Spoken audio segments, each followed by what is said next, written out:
But anyway, Jeff Shortcuts, I don't believe is that good a deal.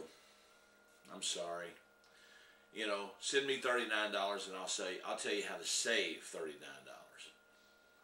You know, and the secret is, don't fall for the Jeff Shortcuts internet business thing. Don't fall for that tax guy who wants you to buy. I think he's Jeff Beck or John Beck.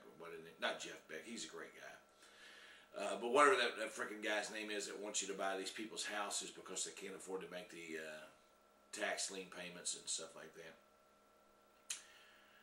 But anyway, on one of my videos, a fellow left a comment. He wanted me to do a video on the GM and Chrysler merger. I'm not up on that right now. So what I'll do is I will do some research and find out what I can find out about it. I do know that the auto companies are in serious trouble. Ford is in very serious trouble. They have a ton of debt. I believe GM has a ton of debt too. I don't know about Chrysler. And I haven't heard anything about a GM and Chrysler merger. So, like I say, I'll do some research and get back with you on that and give you my thoughts. Hopefully I'll hit the right points, but I'll do my best. So keep smoking cigars. That's the Gigante Macanudo 1969. No, 1968 I should say. Let me explain what the 1968 is. When Macanudo first came out in 1968, this basically was the type of cigar that they were making. A very heavy-bodied, heavy-flavored cigar. And the cigar smoking people who had just started smoking cigars said, we want something mild. We want something mild. So Macanudo started making a mild cigar. Basically the one with the green label that we're all familiar with. And I've smoked quite a few. When I first started smoking cigars, I hate to admit this, but I used to listen to Rush Limbaugh. Please don't hate me. I've grown up now. And I remember hearing him talk about Macanudos, and I thought, well, shoot, you know, for $5 I can smoke the same cigar Rush Limbaugh smokes. So I started smoking Macanudos just because of the name. And I think a lot of people smoke Macanudos because of the name. But, and they were good. The Prince Philip was a very good cigar. Prince Philip was a very good cigar. But basically, most Macanudos just tasted like smoking air. You know, you get some smoke through there, but it's very mild, not much flavor, a little. But I became I don't really want to say a connoisseur of cigars or an aficionado.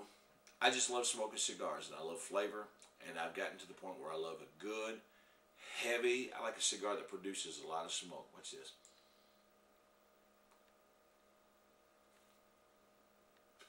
I don't know if you can see it right there. The smoke coming out of the tail end of that cigar. That's where your flavor comes from. I like a cigar that produces a lot of smoke. It's very heavy. It's got lots of flavor. You can taste the tobacco in that cigar. You know, and each tobacco leaf has just like green beans. You know, not all green beans taste exactly the same. Not all tomatoes taste exactly the same. That's why you have a big boy. That's why you have a fat boy. That's why you have a Romano or whatever. Tobaccos have different flavors, and the blend that Macanudo decided to go back with, now that the American smoking public and really the smoking people who smoke cigars are more like me in the fact that they like a heavy, full-bodied, robust flavor. They want to taste the tobacco, and so to keep up with the market, Macanudo went back to the original blend that they started out in 1968 with, and that's what this cigar is. It's a full-bodied, a medium to full-bodied, heavy smoke, produces lots of smoke. I smoked you saw in the video where I smoked a little short one. Then I started buying these Gigantes. This is about a 58 ring or something like that, big round cigar, and they're great. Because I think the bigger the cigar and the more smoke you're going to get and the less hot it's going to burn. But, I mean, you know, everybody's got their own preference. And that's the nice thing about cigar smoking. You don't badger someone over the head and saying, "Oh, that's a stupid cigar." You know. When somebody comes in the store and they buy an Eyebold or a El Producto, I don't say, "Ugh." You know, it's what the person prefers. A cigar. That's how we are with cigars. You know, it's what the person prefers. But anyway, don't waste your money on the $39 Jeff shortcuts. Buy low, sell high. You want to make some money? Create an eBay account. Get an account with PayPal. I've been with them now for 15 years at least, 10 or 15 years. And they do not play with your bank account. They do not sneak in and steal money out of your bank account overnight. So PayPal is very safe. Very safe. They charge you $1 to set it up. Very small amount. And it's basically just to verify that your account is good. They end up giving you the $1 back. The only time that they take money from you is when you make a sale and the sale goes through PayPal. Let's say I sell a guitar on eBay for $600. The person pays me through PayPal. PayPal may keep $2 or $3 for the transaction. That's a small price to pay to guarantee I've got my money in 2 days. Very small price to pay. Because they could send me a check and the check might not be any good. And it also guarantees that the person, and when you pay with PayPal, you don't have to pay anything. And it guarantees the person gets their money on time, which shortens the shipping time. So, create an eBay account, create a PayPal account, accept PayPal only, that's the only way I do. And go out and start buying stuff up that you think, you know, look around. Here's what I did. Look around on eBay, find out what people want, find out what they're paying big money for, and go out and see if you can find it in your area for way less. And put it on eBay and sell it. Get yourself a good digital camera, and you can make lots of money on eBay if you do this a lot. You know, I've got tons of glass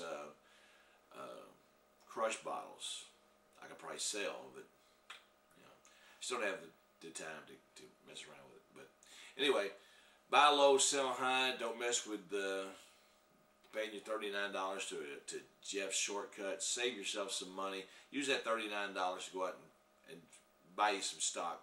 Because one thing I want to say, because they say you don't even have to buy inventory. That is bullshit. You know, you can't make money. If all you're doing is selling something on your website for somebody else, you're just a salesman. That's all you are. You're just a salesman. And I know that sounds like I'm putting salesmen down. I'm not, because we have to have salesmen. Everyone is a salesman. I'm a salesman. You know, when they come in the store, they say, "Gary, or Howlin' Blind, Muddy Slim, what cigar do you recommend that I smoke?" Well, you know, that's when you start using your salesman skills. What type of cigar smoker are you? Do you like a big cigar, a small cigar? Do you like a robust flavor? Do you like a mild? You narrow it down, and then you can take them right to the cigar that you think they should smoke. Maybe not necessarily the one I smoke, but if they say suggest something, you know, I'll always suggest the ones that I smoke the more.